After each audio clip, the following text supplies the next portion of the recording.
واقعہ کربلا کی قسط نمبر 44 کل آپ تک پہنچی۔ آج قسط نمبر 45 کا آغاز کریں گے۔ قسط نمبر 44 میں حضرت مسلم بن عقیل کے بیٹوں کا، حضرت مسلم کے بھائیوں کا اور حضرت زینب کے بیٹوں کا ذکر ہوا اور ان کی شہادت کا بھی ذکر ہوا۔ اب آگے حضرت امام حسن علیہ السلام کے بیٹے عبداللہ کا ذکر ہوگا۔ امام مظلوم سیدنا امام حسین علیہ السلام کے مقدس بھانجوں کی شہادت کے بعد آپ کے غمزدہ بھتیجوں کی باری آ گئی۔ سب سے پہلے حضرت عبداللہ بن امام حسن علیہ السلام اپنے بزرگ چچا کی خدمت میں حاضر ہوئے۔ حضرت عبداللہ نہایت خوبصورت جوان تھے، جیسے کہ چاند کا ٹکڑا اور سرور آراستہ۔ آپ نے امام علی مقام علیہ السلام کی خدمت میں عرض کی، اے خلاصہ خاندان رسالت و امامت اور اے پسندیدہ دودھ مانے ولایت و کرامت، مجھے اجازت عطا فرمائیں، کیونکہ مجھ میں اپنے قریبیوں کی جدائی برداشت کرنے کی طاقت نہیں اور نہ ہی ان کے ہجر کا بوجھ اٹھا سکتا ہوں۔ امام علی مقام علیہ السلام نے فرمایا، میں تجھے جنگ کی اجازت کس طرح دوں، کیونکہ تو میرے بھائی کی یادگار ہے اور میرے نزدیک میری جان کے برابر ہے۔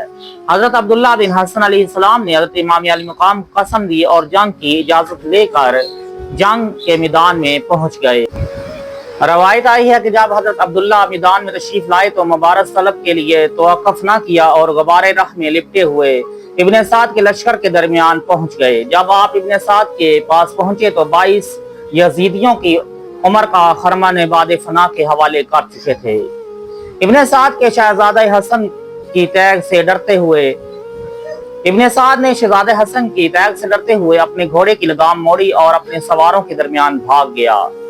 حضرت عبداللہ میدان میں واپس آ گئے اور کچھ عرصہ خود کو آسودہ کرنے کے بعد مقابلہ کی دعوت دی۔ ابن سعد نے جب دیکھا کہ حضرت عبداللہ میدان میں چلے گئے ہیں تو لشکر کی پہلی صف میں آ کر لوگوں کو جنگ کی تحریض دلاتے ہوئے دولت و خلعت اور غلام و مرکب کا وعدہ کیا۔ بختری بن عمر شامی نے اس کے سامنے آ کر کہا، اے ابن سعد، تو لشکر کی صفت سالاری کا دعویٰ کرتا ہے اور سالاری و سرداری صفت داری کا داعیہ رکھتے ہوئے اس ہاشمی جوان کی تلوار سے بھاگتا پھرتا ہے۔ ابن سعد نے نادم ہو کر کہا، اے بختری، جان پیاری ہے اور عمر کا بدل نہیں، اگر نہ بھاگتا تو اس کے ہاتھ سے جان نہ بچا سکتا اور عمر عزیز کو رخصت کر دیتا، اور اگر تو چاہتا ہے کہ سچی بات کہوں تو ابھی یہ نوجوان میدان میں کھڑا ہے اور اس کی چشم انتظار مقابلہ کرنے والے کا راستہ دیکھ رہی ہے، اس کے ساتھ مقابلہ کرنے کے لیے چلا جا تاکہ ہاشمیوں کی گرفت کو دیکھ سکے اور درخت کارزار اور ان کے حرب و پیکار کی شاخ سے ناکامی اور بے فرجامی کا پھل چن سکے۔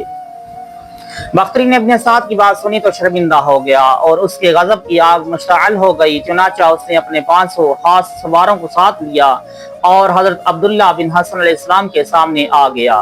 امام علی مقام علیہ السلام کی صفوں سے امام حسن علیہ السلام کے غلام پیروزان اور جناب محمد بن انس اور حضرت اسد بن ابی دجانہ شہزادہ حسن علیہ السلام کی امداد کے لیے نکل آئے۔ پیروزان سب سے آگے نکل گئے اور بختری کے سامنے پہنچ گئے۔ بختری نے انتہائی غصے کے ساتھ پیروزان پر حملہ کیا، پیروزان نے اس پر حملہ کر دیا۔ حضرت عبداللہ بن حسن علیہ السلام اپنے غلام کے لیے ڈر گئے اور نیزے کا رخ ان سواروں کی طرف کر دیا۔ ان کے پیچھے جناب اسد اور جناب محمد بن انس نے بھی سپاہ یزید پر حملہ کر دیا۔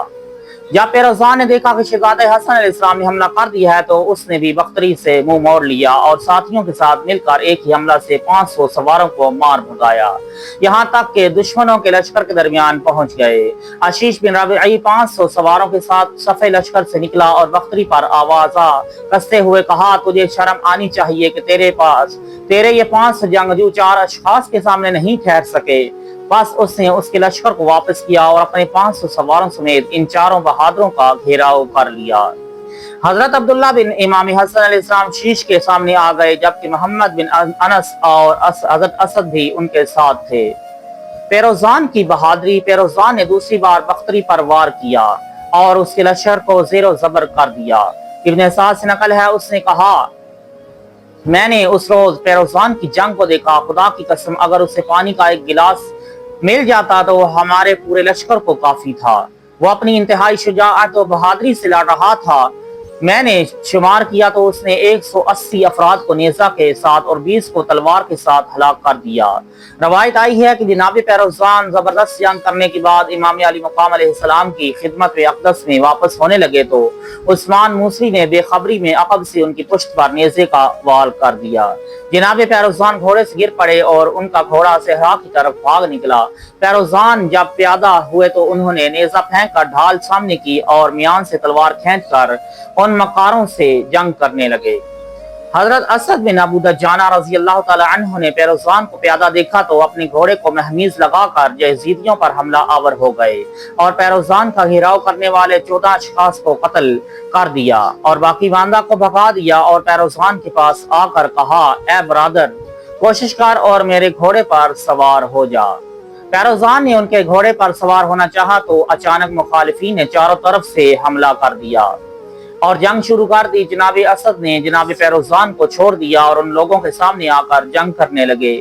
اسی اثناء میں بختری حضرت اسد بن ابو دجانہ کے دائیں طرف سے نمودار ہوا۔ آپ کے پہلو پر نیزہ مارا جس کو نوک دوسری طرف سے باہر نکل گئی۔ حضرت اسد کے ہاتھ سے نیزہ گر پڑا۔ حضرت اسد نے چاہا کہ تلوار اٹھائیں مگر ان کے پہلوں نے کام نہ کیا۔ اسی اثناء میں ارزق بن ہاشم آگے بڑھا اور تلوار کی ایک ہی ضرب سے جناب اسد کو شہید کر دیا۔ ادھر حضرت عبداللہ بن حسن علیہ السلام بن ربعی کے ساتھ مصروف کارزار تھے۔ اسی اثناء میں آپ کے جسم پر 13 زخم آ چکے تھے، تاہم آپ انتہائی بہادری کے ساتھ جنگ کر رہے تھے، یہاں تک کہ وہ لوگ آپ سے گریز ہونے لگے۔ جب آپ نے دیکھا کہ یزیدیوں کا لشکر نحوست، اثر، پیروزان اور اسد کو گھیرے میں لیے ہوئے ہے تو آپ نے اس طرف حملہ کر دیا اور آگے بڑھنے لگے، یہاں تک کہ جب آپ ان کے پاس پہنچے تو حضرت اسد رضی اللہ تعالی عنہ شہید ہو چکے تھے۔ حضرت عبداللہ نے جناب اسد کے قاتل کو نیزہ کے ایک ہی وار سے ہلاک اور بختری کو زخمی کر دیا۔ ان سے یزیدیوں کا لشکر بھاگتا پھرتا تھا۔ آپ نے پیروزان کو گرے ہوئے دیکھا تو ہاتھ لمبا کر کے زمین سے اٹھا کر اپنے آگے گھوڑے کی زین پر بٹھا کر چلنے لگے۔ حضرت عبداللہ ابن حسن علیہ السلام کا گھوڑا مبارک چند قدم چلا تو کمزور پڑنے لگا کیونکہ اسے 100 سے زیادہ تیروں کے زخم آ چکے تھے اور وہ بھوکا پیاسا بھی تھا۔ پیش ازیں گھوڑے نے ہر طرف خوب بھاگ دوڑ کی تھی۔ اب جبکہ اس پر 2 اشخاص سوار ہوئے تو اس میں چلنے کی طاقت نہ رہی اور وہ کھڑا ہو گیا۔ جناب عبداللہ پیادہ ہو گئے اور پیروزان کو گھوڑے سے اتار لیا۔ آپ کے چچا حضرت عوف بن علی علیہ السلام نے جب آپ کو پیادہ دیکھا تو گھوڑا دوڑاتے ہوئے ان کے پاس آ گئے۔ جناب عبداللہ اس گھوڑے پر سوار ہو گئے اور پیروزان کا ہاتھ پکڑ کر حضرت عون کے ہاتھ میں دے دیا۔ حضرت عون نے چاہا کہ وہ پیروزان کو اپنے ساتھ لے جائیں مگر پیروزان زخموں کی تاب نہ لاتے ہوئے جاں بحق ہو گئے۔ اللہ تعالیٰ ان سے راضی ہو۔ حضرت عبداللہ بن امام حسن علیہ السلام رونے لگے اور حضرت عون بن علی رضی اللہ تعالی عنہ کی بھی ان کی موت پر گریہ کناہ ہو کر افسوس کرنے لگے۔ حضرت عبداللہ کی بے مثال بہادری، شہزادہ معتمن یعنی حضرت عبداللہ بن حسن علیہ السلام نے دوسری مرتبہ دست وقل حبل متین حسبی اللہ من السوار کا کیا اور رقاب وما توفیقی الا باللہ میں پاؤں نکالے اور ٹکا لیے اور دل کو دنیا مافیہا سے اٹھا کر عنان اختیارات افریدگار کے قبضہ میں دے دی۔ آپ نے مخالفین کے لشکروں کی طرف رخ کر کے مقابلہ کی دعوت دی مگر کوئی شخص ان کے ساتھ جنگ کرنے کے لیے باہر نہ نکلا۔ ابن سعد نے ہر طرف کوشش کی مگر کسی نے اس کی بات نہ سنی، یہاں تک کہ اس نے غضبناک ہو کر اپنے لشکر کو گالیاں دی اور ان پر نفرین کی۔ یوسف بن حجار گھوڑا بڑھا کر ابن سعد کے سامنے آیا اور کہا، اے ابن سعد، ملک رے کی بادشاہی کا فرمان تیرے ہاتھوں میں ہے اور سپہ سالاری کا پرچم تو نے اٹھا رکھا ہے، ہمیں گالیاں دینے کی بجائے خود سامنے کیوں نہیں جاتا؟ ابن سعد نے جواب دیا، امیر جلیل ابن سعد نے مجھے خود جنگ کرنے کا حکم نہیں دیا بلکہ اس لشکر کو میرے تابع فرمان کیا ہے تاکہ انہیں جنگ کے لیے بھیجوں، پس میں تجھے حکم دیتا ہوں کہ تو میرے حکم کے مطابق اس نوجوان سے مقابلہ کر، اگر تو نے ایسا نہ کیا تو میں ابن سعد کے سامنے تیری شکایت پیش کروں گا۔ یوسف بن حجار نے ڈرتے ہوئے گھوڑا دوڑایا اور حضرت عبداللہ بن حسن کے سامنے آ گیا اور اڑتے ہوئے غبار میں حضرت عبداللہ پر نیزے سے وار کر دیا۔ شہزادہ امام حسن علیہ السلام نے اس کے وار کو رد کیا اور اپنا نیزہ اس کے حلق پر مارا جو اس کی گردن کے آر پار ہو گیا۔ وہ شکی جھکتا ہوا